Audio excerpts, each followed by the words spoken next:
Hello everybody, this is Cakers here and I am continuing with my Fallout Equestria reading. Looking through my last few videos, I realized I wasn't using my webcam. Not sure why. Guess I just forgot to turn it on. I figured since I've got the cam, I might as well use it. Why not anyway? So, before we eat up any more time, let's get to this, shall we? Chapter 4, Perspective. I don't know why it took an interest in you, but I'd be careful. It's never helped anyone before. Stupid. A blast of lightning fired past me, shattering an old clock at the back of the overview office I was cowering in. The Wasteland Survival Guide was full of all sorts of helpful tips. Scavenger guides, a whole chapter on mines, and more. And then there were the not-so-helpful ones. After having read the chapter on Making Pre-War Earth Pony Technology Work for You, my first thought when I came across the ruins of iron-shod firearms was to take a peek inside and see if there was any technology I could make work for me. Instead, I got myself trapped in a maze full of panaceidal robots and automated turrets, fleeing until I managed to back myself into a corner here in an office box high above the factory floor, almost out of ammo. If I hadn't found the medical box in the employee bathroom, I would have died trying to get across the second floor. How could I have possibly been so very stupid? Below, three of those robots were rolling about, looking for me. They were track tracked things, built to somewhat resemble ponies, with clear domed heads that housed real brains. I refused to think that the ponies who built them might have used other ponies' brains in the construction. The thought was just too horrible. Even doing that to an animal's brain was awful, and clearly 200 years of continuous operation had done nothing for their sanity. Come on now, we only want to kill you for trespassing. Case in point. The fact that the voice sounded like a young filly, despite it being clearly artificial, just made them that much freakier. Fortunately, the railing on the catwalks leading up to the office was too narrow for the brainbots to get up here. A much deeper, authoritative voice boomed across the room. Surrender in the name of the Ministry of Technology, zebra scum! I cringed behind a line of metal filing cabinets in the room filled with a rush of flame. Unfortunately, the same could not be said for the other type of guard robot I'd crossed paths with here. The multi-limbed thing looked like a giant metal spider's. Many of its arms seemed to end in weapons, including a buzzsaw and a flamethrower. And worse, the damn thing could fly. I slipped both of my grenades out of my saddlebags and waited until the flames died away. The metal cabinets were getting to unpleasantly warm against my back, and the heat in the air seared my lungs. The second of the flamethrower cut off. I turned my head around the corner and levitated them both right up to the metal monster. Pulling out the stems on the way, the moment it saw me, the robot raised a pulsing green weapon that looked like a unicorn's horn. Eldritch fire erupted from it, shooting past me close enough to singe my cheek. The blast struck an old fan sitting on the desk behind me. It glowed green for a moment, then melted. I ducked back as I dropped the grenades. The explosion rocked the office. I heard a fearsome twang as part of the catwalk outside gave. Looking back, the robot was in a non-functional heap. The walkway outside was still mostly intact, but sagging badly. I wasn't sure it could hold my weight. Stripping what I could from the fallen spider-bot, I considered my options. I couldn't stay up here forever. If I moved very fast, I could run the walkway without the brainbots below getting me. The weaponry did not seem very accurate, but the first few yards of the catwalk had partially torn free and sagged alarmingly. The more I looked at it, the less I wanted to put a hoof on it.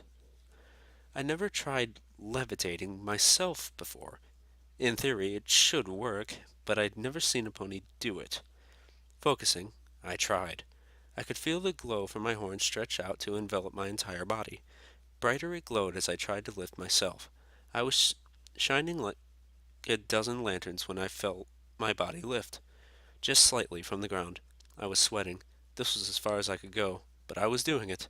Now one step forward, and another, and another. I was walking. I was halfway across when the brainbot started firing lightning in my general direction. One of the bolts struck the catwalk, arcing along it. I felt very lucky I wasn't actually touching it, but I was also almost spent. Ahead of me, the catwalk stopped right before the huge windows that led twice filtered sunlight, once by the clouds and once by the dirty glass itself, into the factory floor. supplementing the light from heavy fixtures hanging above. The catwalk shot off in both directions, running parallel to the wall. One was the direction I had come from, the other led to a door which had been locked. Only that door didn't have a lock to pick. Instead, it could only be opened by a command from a terminal.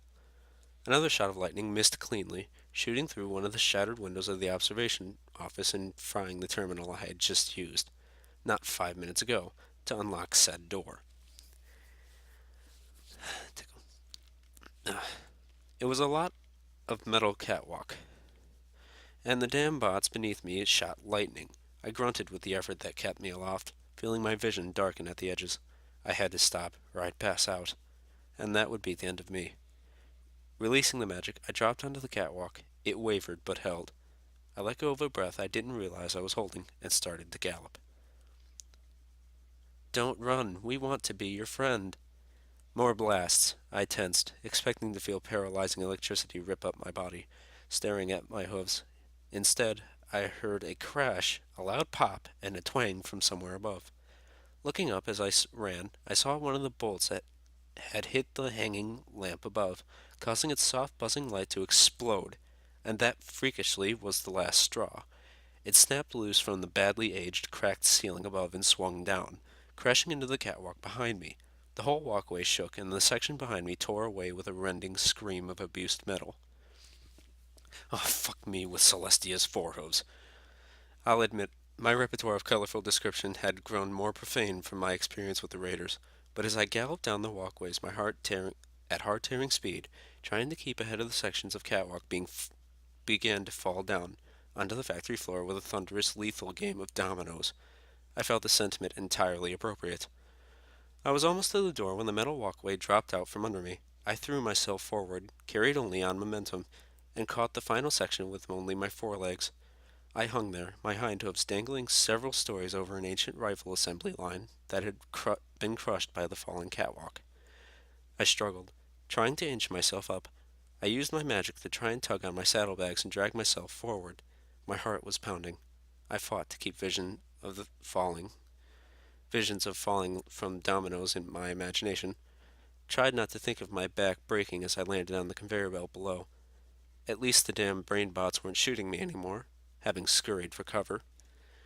It seemed to take forever, but inch by inch I pulled myself onto the final section of catwalk. It wobbled threateningly beneath me, sticking out from the wall like a diving board, held in place by bolts that wiggled in wear-widened holes.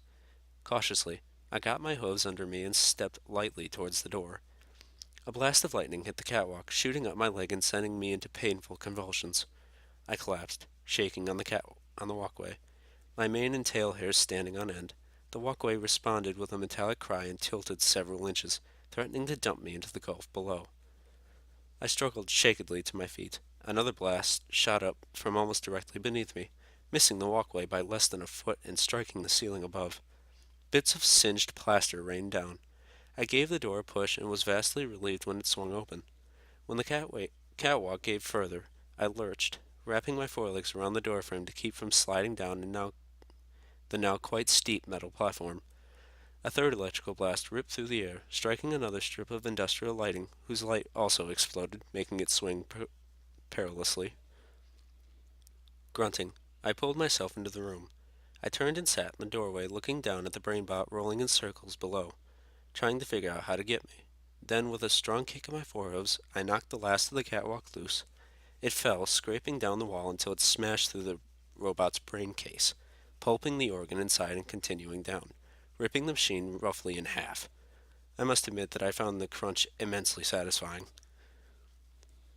I realized that if the room I had successfully accessed at such great personal risk had not offered another way out, I would have been in double trouble. Closing the door behind me, I felt immediately more comfortable. The room had been painted in what had once been a bright orange, and the paint had not lost all its warmth over time. The wood paneling probably brought a pleasant, homely feeling to what I believed was clearly the factory overmare's office. Now that wood was rotting and crumbling. On the back wall above the desk was an oversized logo in deep tarnished bronze. Iron shod firearms. How do you like them apples? I didn't get it. Ignoring it, I looked around. Large, fancy desk, chair, filing cabinets, a poster in a backlit frame, the same poster I had several other times in the factory, seen several other times in the factory, but this one in better condition, showing graceful Pegasus ponies soaring through the sky, rainbows exploding behind them as they shot down on dark, demonic striped figures with evil, glowing eyes. Better wiped than striped. Join the equestrian force today. A wardrobe. My eyes barely touched these, moving to the important things first. The office held a terminal I could hack, a wall safe I could pick, and a personal elevator that, if it worked, would get me safely to the first floor and out of this death trap. There was an ammo box under the desk. Then my eyes fell on something unique. Mounted on the opposite wall was a glass case. In the case was a beautiful and perfectly preserved revolver, a similar model to mine, but crafted with what must have been approached love. It had a scope and an ivory bit molded for extra comfortable fit in the mouth, and an ease of trigger. On the handle was an emblem, 3 apples. I tried my hoof, so to speak, at the safe first. It was tough, taking a few attempts, but after breaking one bobby pin, I learned better how to prevent further loss. The safe opened with a generous click. The impressive amount of objects made me wonder if my exertion into iron-shod firearms hadn't been worthwhile after all. I started sorting the treasure from the rubbish. Inside my sack full of pre-war coins, a, cop- a copy of Equestrian Army Today, a whole bunch of finance papers that ceased to mean anything hundreds of years ago, a box of what appeared like bubble gum, I couldn't decipher the writing on it, a Sparko magic battery, and finally an odd hoof-shaped Arcanotech device that looked like it was meant to interface with my Pip-Buck. Curiously, I slid it on and let my Pip-Buck analyze it. Stealth Buck. Invisibility spell. 1 charge. Hot damn! Next was the terminal. Pulling out my utility suit, I slid out my access tool and started to work. This terminal was tougher to crack than the previous ones. Even with my tools, I had to abort several times to avoid getting locked out. I pulled another apple from my bag and bit into it, intent on the screen only to hit something painfully hard. Levitating the apple up to eye level, I saw a bullet embedded in it. Looking down at my saddlebags, there was indeed a small hole, although it took me a few minutes to remember when that had happened. Once in, I discovered a whole mess of old notes and messages. In addition, the terminal had had a shutdown key for the robot security, and it could remotely open both the safe and a display case. I rolled my eyes, thanking the universe ever so much for giving me this potentially life-saving option, only now that I had already fought my way to finish and no longer needed it. I also realized that I could have saved myself a bobby pin if I'd worked on the computer first. I told the terminal to open the display case. Doing so triggered a message. Cousin Brayburn, no. I know we ain't talked in some time, but the war effort's taken a twist for the scary, and I may not have a chance to see you again. I want to mend fences. Now, I ain't gonna muck this up with words. We all know how well that went last time. Instead, I'ma send you little Macintosh as a gift and as an apology, to show you I'm sincere. Keep 'em safe for me, will you? The accent was very much like the one of the voice I found of Elva Remedi's Pickbuck, although this time it was clearly not from the same pony. But it was the earnest tone of the recording that made me pause. 200 years ago, some pony had given this gun as a token of apology, and as an effort to reconnect with family, and that some pony's cousin had done just as she asked, preserving the weapon for generations after its own death. I wasn't going to leave it there, untouched by any pony, until the building collapsed on it, but when I took it, I removed it respectfully. All that was left was going through the rest of the office. The ammo box held bullets for little Macintosh, and not a shy amount. In the wardrobe, I found some old maintenance suit that I could use to repair the holes in my own utility barding, and other garments that I had left behind. Eventually, I turned to the elevator and pushed the button. Nothing. Of course it didn't work. The wasteland just couldn't give me a break. Pulling out my tools, I opened the side panel and tried to figure out what was wrong if I could fix it from here. To my great relief, I could. The elevator proved to be in impressive condition, particularly considering the rest of the building, but the battery for the interface was dead. As Celestia's mercy would have it, there had been a replacement in the safe. One swapping of batteries later, I was on my way. As the door slid shut, the thought crossed my mind. Macintosh. Wasn't that? I trotted between the collapsed buildings that littered the area around iron-shod firearms, not having any particular direction to go. Aimless. I hadn't found any sign of civilization. Civilized civilization, mind you. I had kind of given up on finding Velvet Remedy. For now. I was satisfied myself with random exploration, although that had proven just exceptionally dangerous. In Stable 2, I knew exactly what my future would be, as unbearably dull as it would have been.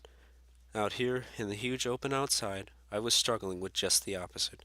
I never considered that having an assigned place might be as much a relief as it was a burden. My ears perked at the sound of overwrought, triumphant music. I watched as a Sprite pot fluttered down across the street. Running up to it, I drew myself around to the front of it. Watcher? It just floated by. I dashed in front of it again. Hello? The music just kept playing. I waved a hoof in front of it. Its lack of face. It danced around me and kept going. Well, that was helpful. I picked a random direction and started trotting again. I thought of Watcher's advice. Armor? Check. Weapons? Double check. Guidance? I looked back at the iron-shod building. A bit iffy, but check. Friends? It's kinda hard to make friends where there doesn't seem to be any pony around. My exacerbated voice echoed off crumbling walls of concrete. If this was a quest, it was a lame one. I seriously needed to find something to do, preferably other than dodge and duck. In Stable 2, I felt painfully ordinary. I yearned to be special. Now I yearned to be anything. My downcast eyes chanced upon a Red Rider shooter amidst the ruins. Reaching on a hoof, I flipped it back on its wheels and prodded it back and forth a few times. 3 of the wheels were locked with rust, but to my surprise, one still turned. Looking up, I found myself at the edge of a playground. The swings and slide jutted into the oddly colored air, blackened by ancient spellfire, like bones of a great dead beast. The merry-go-round was warped and canted. The skeleton of a baby pony was still curled at one end. Sadness and immense shame flooded me. I had been feeling sorry for myself in the midst of all this. Another tiny skeleton lay against the burnt husk of a tree. 3 roller skates in the dirt near its hooves. The 4th? I doubt anyone even would ever know. I plodded on, moving through the silent, impromptu graveyard. At the far end, sheltered by walls that were mostly still intact, I found an old vending machine. Sparkle Cola. The machine still advertised through the years of grime. It featured a backlit emblem of stylized carrots. Surprisingly, the machine still looked functional. Fishing out a few pre-war coins, I fed them into the machine. I didn't actually expect that it would still have soda after these years. I was astonished when a bottle rolled out dutifully. I suddenly realized how awfully thirsty I was. The sparkle cola was lukewarm, but actually rather delicious, with a delightfully carroty aftertaste. The clicking of my pip-buck warned me that I was ingesting trace amounts of radiation with each swallow, but not enough to be harmful. I'd taken more harm standing around at Sweet Apple Acres, and besides, if it reached the point where my radiation intake began making me sick, I had a couple of Radaway potions.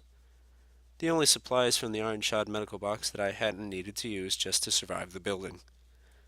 I spotted a bench just around the side of the building and decided to take a load off my legs. Possibly read some of the Equestrian Army Today book I had picked up. As I turned the corner, my gaze fell upon an old, torn poster affixed to the wall. The image was the face of an elderly pony, of almost obtrusive pink coloration. Her mane was streaked with gray. On some ponies, gray hair makes them look distinguished. On most, it just makes them look old. Hers made her look like a candy cane. Her eyes were huge, staring. I could swear the poster, or not, that she was looking right into me. Some pony had ripped the poster right through the middle.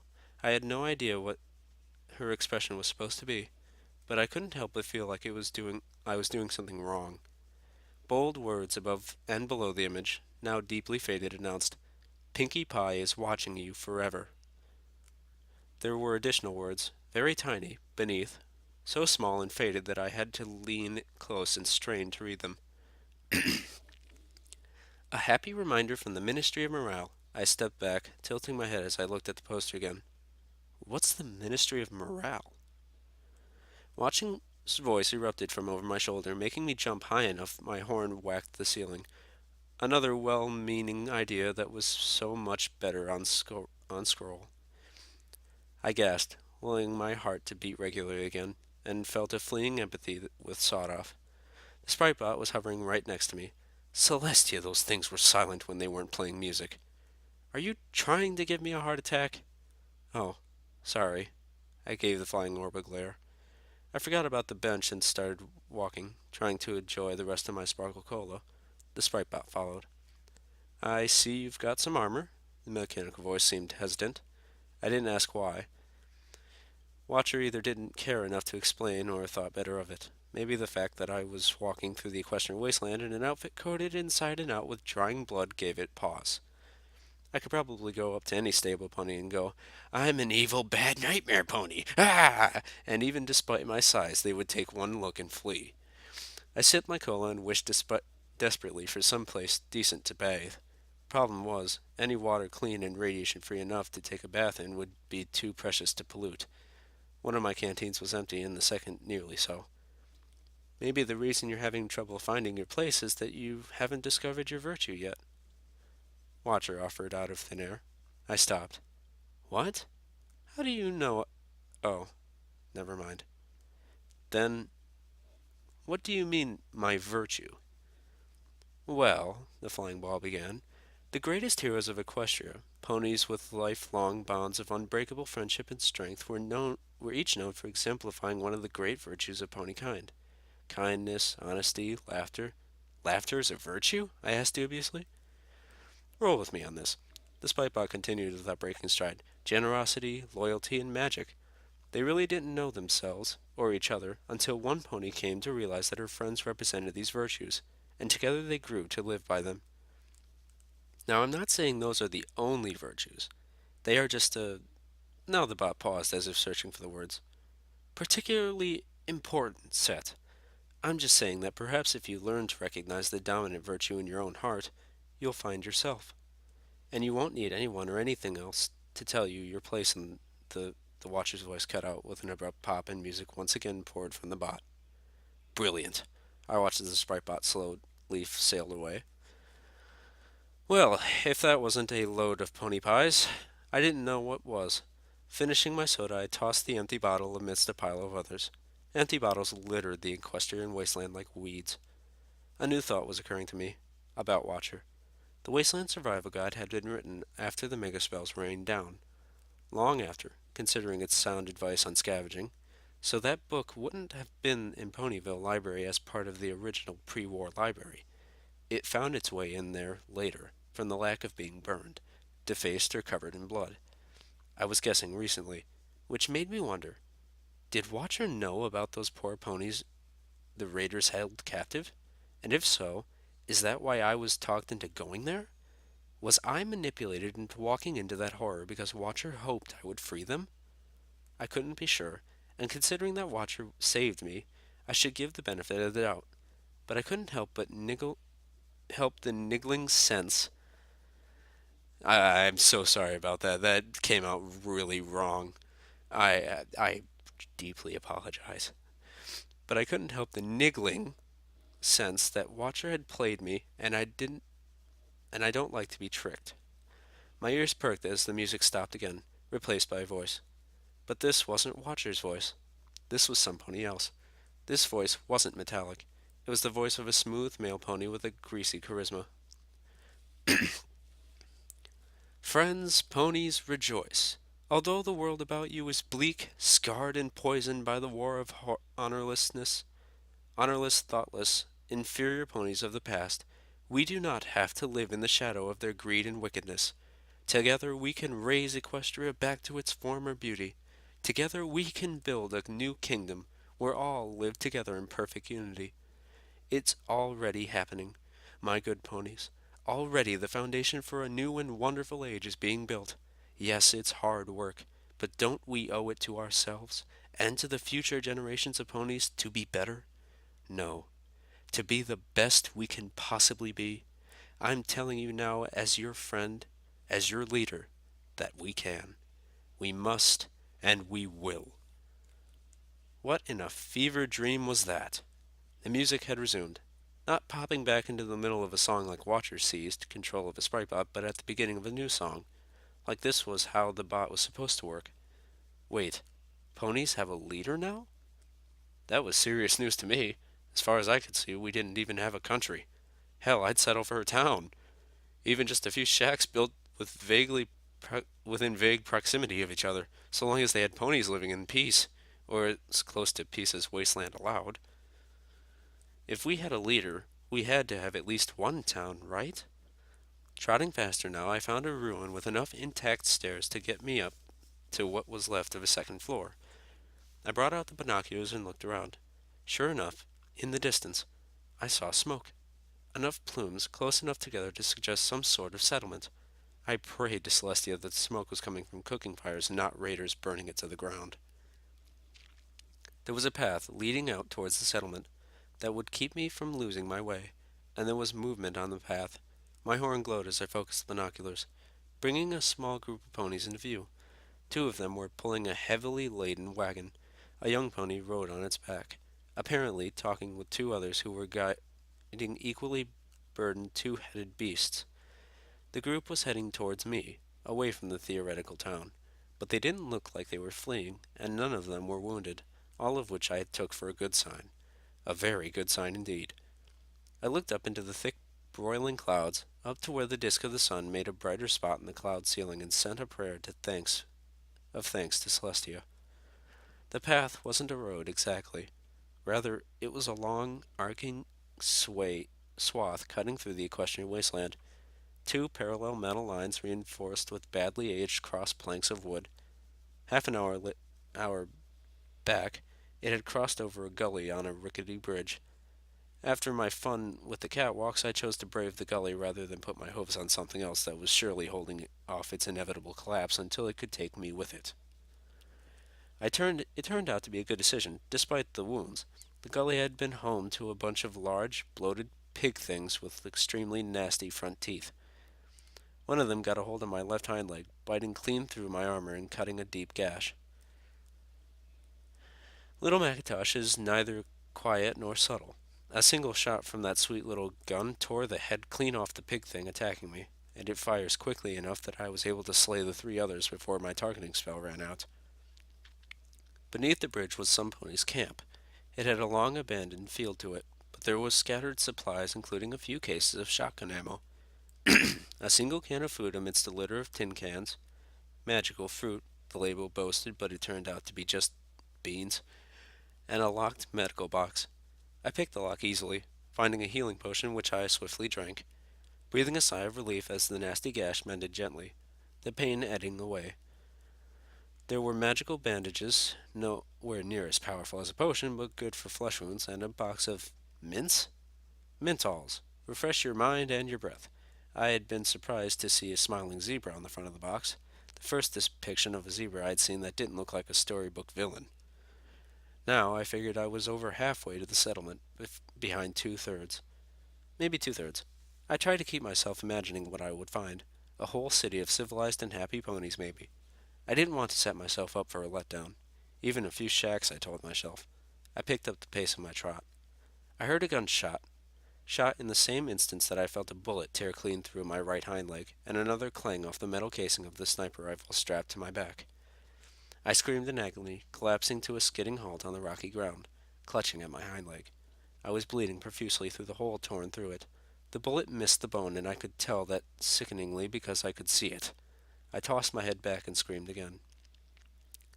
Desperately, I dragged myself around a large mound of rocks, trying to take shelter from a shooter I never saw. Focusing as much as I could through the terrible pain, I pulled the magic lance medical bandage from my pack. I tried wrapping my bleeding hind leg, but the bandages weren't meant for cuts and gashes. Were meant for cuts and gashes, not gaping holes. It was soaked with blood and sliding off almost before I had finished wrapping it. I tossed the bandage and tried again, this time pulling the bandage much tighter.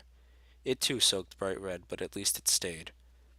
Shaking with fear and pain, knowing from the sudden chills that my body was going into shock, I looked up and tried to spy the pony who attacked me. I looked all around, but no one was there, and there wasn't a whole lot of cover to be hiding in. These hills of dirt and rock were mostly barren. I felt like my heart swallowing an ice cube when the image hit me that there was a pony out there with a stealth buck. She could be right next to me, pointing her gun at my head, and I wouldn't even know. But then I looked upwards, and there in the sky was a rust-coated Pegasus pony with an orange mane under a black desperado hat, and what looked like two rifles, one strapped beneath each wing. The pony had just finished circling back around and was aiming right at me. With panicked instinct, I levitated a large rock in front of my face as a shield. A crack rang in the air. Two rifles fired simultaneously. The first bullet struck the rock, sending chips of stone flying and ricocheting, lodging in my canteen. The last of my water burbled out at my hooves. The second punched through my armor and embedding itself in my left shoulder, sending me reeling.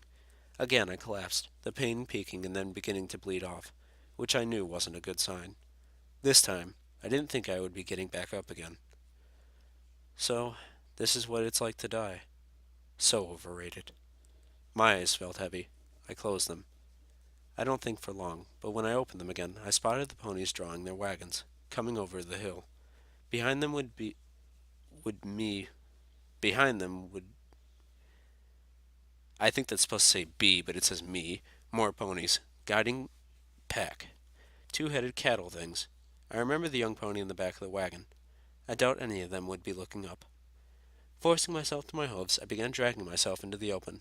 If I was going to die, it wasn't going to be lying down, watching these people get slaughtered. My body screamed agony into my head, but I kept going, marching myself on lame legs until I was standing in the path right in front of the approaching group.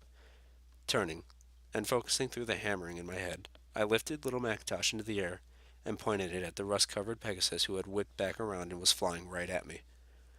I stood directly between him and the travelers. My vision was blurry from tears and trauma. I wasn't sure even with sats that I could hit him, and I stood no chance against his aim. He was an amazing shot. Technically, he hadn't missed me yet. Putting every ounce of me into it, I growled as menacingly as I could, and hoped that a pony who would survive 4 shots would be mistaken for a pony to be reckoned with. Shoot at me all you want, but if you attack that family, I will end you. To my surprise, the Pegasus' eyes widened. Instead of firing, he backflapped his wings, coming to a halt in front of me. Whoa, Nelly! Levitating little Macintosh was getting really hard. I lost my feeling in my shot leg and fell onto my haunches without realizing. Ain't that one attacking that caravan you are? Wait a minute. I think I read that wrong. Give me a second. I ain't the one attacking that caravan you are. What? Black was seeping into my vision from all sides. My head was swimming. The conversation wasn't making any sense, but at least he was conversing rather than killing me. Weakly, not attacking. You shot me. Well, of course I shot you. I see a raider heading at a caravan. I'm gonna perforate her till she ain't moving no more. The rust-covered pony glared at me. Then, with a strange, proud look, it's my policy. I felt my forelegs beginning to give. I was near collapse, but the words of the pony caused a fire to flash in my head. Little Macintosh was beginning to sink towards the ground, but now it swung back up, pointing right between my attacker's eyes. I'm not a raider! The pony pointed at me argumentatively. You sure look like a raider.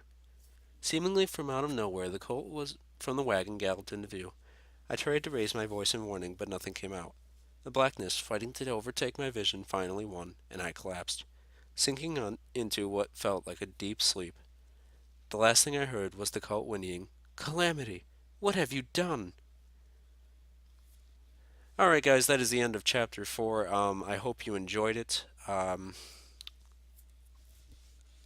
really don't have too much more to say. Uh, until next time, this is Cakers, signing off. Click and